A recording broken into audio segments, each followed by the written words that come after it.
They say revenge is best served cold, but there wasn't a plan, no list, no burn book, just a moment the universe flipped the lights on and let someone see themselves clearly. My name is Tony, and this is what happened after my ex decided I wasn't good enough for the life she wanted once she had the diploma in her hand. Sylvia and I grew up 3 houses apart. Our mothers traded sugar and holiday recipes, and we traded secrets on walks to school. She was the straight-A kid who predicted her own future, out-loud doctor, white coat, hospital corridors. I was the one with calluses before I had a driver's license, better with tools than textbooks, spending summers helping Uncle Danny frame rooms and fix the things other people broke. We started dating at 15 after sophomore year. It felt like stepping into a story everyone around us had been narrating anyway. She chased grades and deadlines. I chased skills that would turn into a paycheck fast. By senior year, the fork in the road showed up as price tags. Her parents had saved and had contacts. Mine had bills. Dad worked in a factory. Mom cleaned houses when the factory's money didn't reach far enough. 3 kids, 1 roof. Even with grants and loans, the math on tuition and living didn't smile at us. I didn't sulk about it. I went to work. I took a low-entry spot with a construction company willing to train green hands, $12 an hour to carry lumber, sweep sites, watch, and learn. I lived at home, drove an old pickup that rattled in the right turns, and didn't spend $1 I didn't have to. While my friends posted dorm photos, I set alarms for 5 a.m. and learned to read blueprints and respect a framing square. The money was small at first, but there was a ladder if you kept showing up. Sylvia did what she said she would, took the MCAT, chased interviews, talked in that precise way people do when they've memorized their future. Her parents could advise and help, but med school is a machine that eats money. Tuition alone can be $60,000 a year, and that's before rent, books, and the gear they make you buy just to stand in the room. She got into a solid program. The aid package showed up and didn't reach far enough. She was about to let the seat go because the gap wasn't bridgeable. I was in love the way you are when you're young and honest. Absolutely.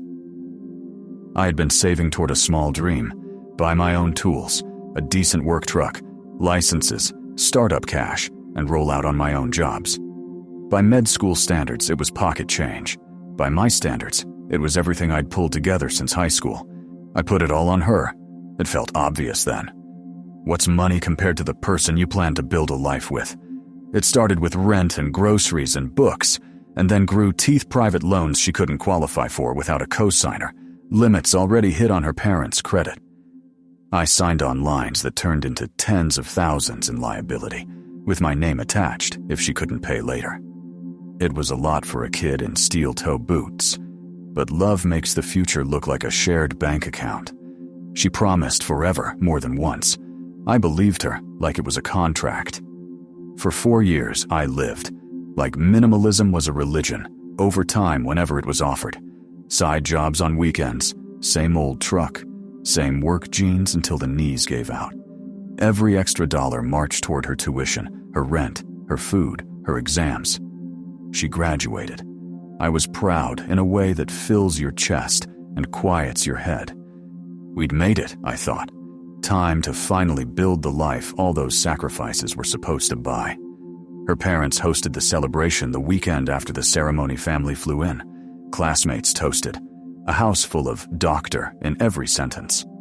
I was the boyfriend in the corner with a full heart, thinking about tomorrow. On my way back from the bathroom, I heard my name without my name. She didn't see me in the hallway. She was telling her parents and her sister about her plans. I'm a doctor now, she said. I need a husband who fits the life I'm stepping into. No offense, but a construction worker, isn't it? She talked about outgrowing us, wanting someone who could understand rotations, rounds, and the circles she was going to walk in. Then she turned and saw me. The silence in the room wrote itself. Maybe she thought I'd shout or make a scene. I've done work where you measure twice, cut once, and keep your mouth shut while everyone else panics. I smiled, raised my glass, and said, "May success bring you everything you deserve." Then I hugged her parents, congratulated them, and left.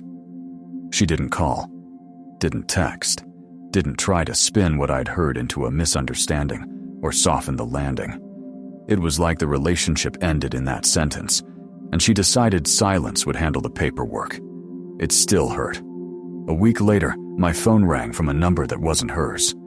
Loan servicers and verification officers tied to her licensing needed the co-signer on those private loans. Me to confirm income, verify contact details, and acknowledge ongoing responsibility. Standard procedure when debt and licensing mix.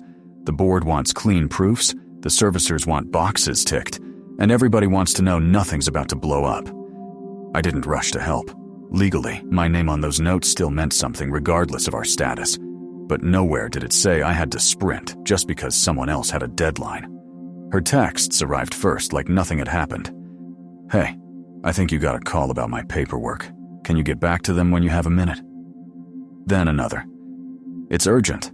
My licensing is on hold until you confirm." Then calls stacking on missed calls, voicemails with the speed people use when the clock is loud. When I finally answered days later, I was calm. "You said you didn't need me anymore because of what I do," I said. "Now you're calling non-stop. What changed?"